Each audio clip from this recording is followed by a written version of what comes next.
Assalamu alaikum dear students, you are watching Learn English with CAB and today once again we are going to discuss some grammatical issues.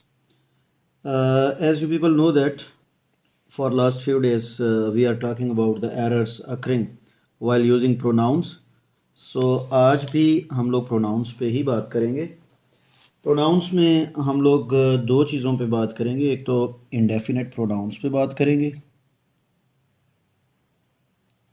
और दूसरे number पर हम relative pronouns पे बात करेंगे. अच्छा, पहले हम इंडेफिनेट प्रोनाउंस पे बात करते हैं.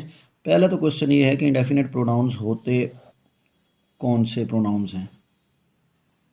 आप लोग ऐसे करें कि यहाँ पे एक लिस्ट बनाएं, ये ऐसे ही लिख लें.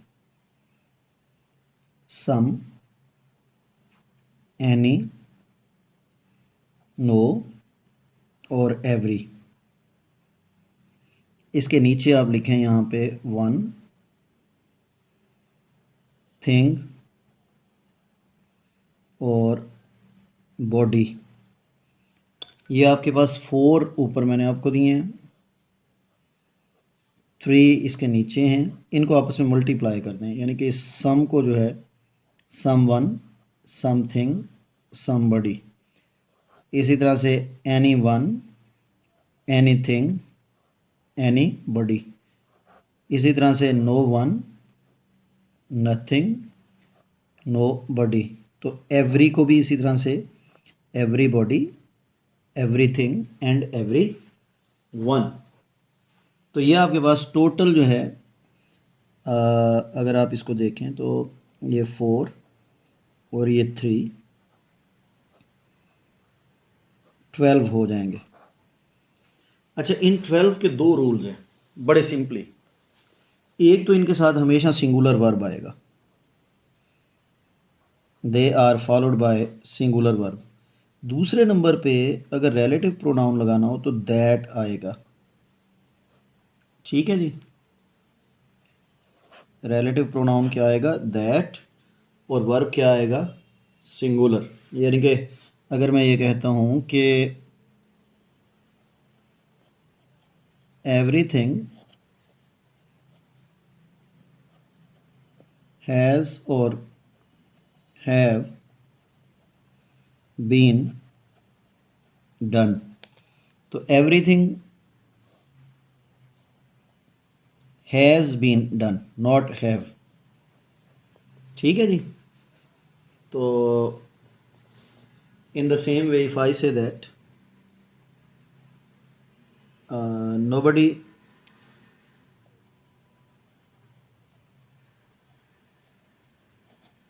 nobody is or are joining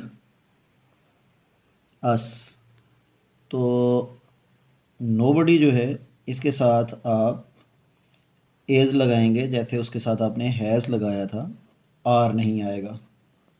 ठीक है जी, nobody is joining us. अच्छा, इसी तरह से अगर यहाँ पे रिलेटिव क्लॉज आ जाए तो उसमें फिर आप दैट लगाएंगे, विच नहीं लगाएंगे. यानी कि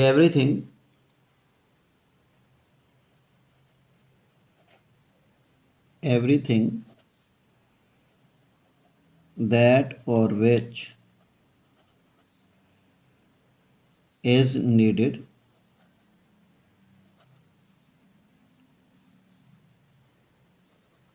हैज़ और हैव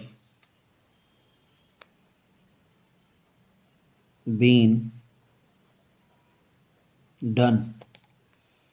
तो यहाँ पे एवरीथिंग के साथ दैट पहली बात, विच नहीं आएगा, और दूसरे नंबर पे ये इज़ हमने लगा दिया अकॉर्डिंग टू दिस एवरीथिंग. और यहाँ पे आगे जो इसके मेन वर्ब आ रहे हैं, सॉरी हेल्पिंग वर्ब आ रहे हैं, उसमें भी हैज़, नॉट हैव. ठीक है जी, everything has been done. Basically तो ये सेंटेंस था हमारे पास. तो ये हमारे रूल्स हैं इंडेफिनेट प्रोनाउंस के. अच्छा, इसके अलावा जो है अब हमारे पास हमने कहा था कि हम रिलेटिव प्रोनाउंस की बात करेंगे.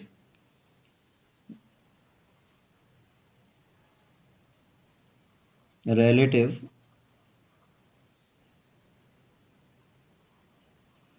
pronouns। अच्छा, relative pronouns में पहले तो आप ये ध्यान में रखें कि ये who, which and that are known as relative pronouns। क्या होते हैं ये? who, which and that।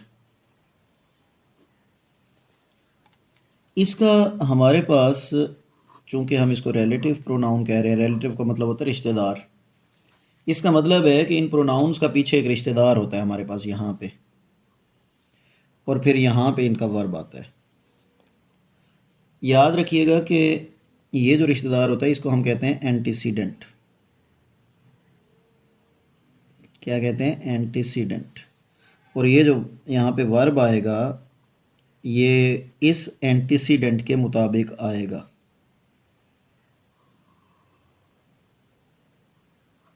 ठीक है जी, ये इस एंटीसीडेंट के मुताबिक आएगा। फॉर एग्जांपल आई से द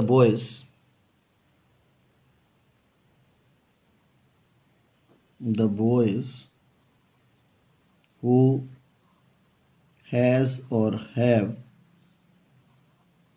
come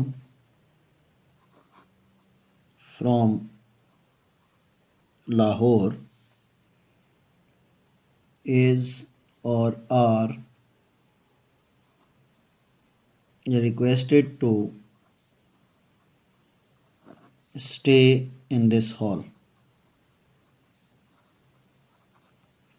तो ये आपके पास द बॉयज़ के लिए आपने रिलेटिव प्रोनाउन लगाया। बॉयज़ प्लूरल है तो आगे वर्ब भी plural, not has. The boys who have come from Lahore are requested to stay in this hall. ठीक हो गया जी। तो इसी तरह से if I say that this is the book, this is the book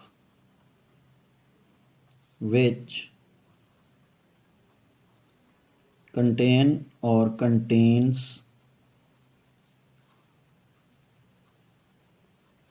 history। तो यहाँ पे भी अब ये आपके पास which, और ये बुक के लिए है, बुक सिंगुलर है तो वर्ब सिंगुलर होना चाहिए, नॉट कंटेन।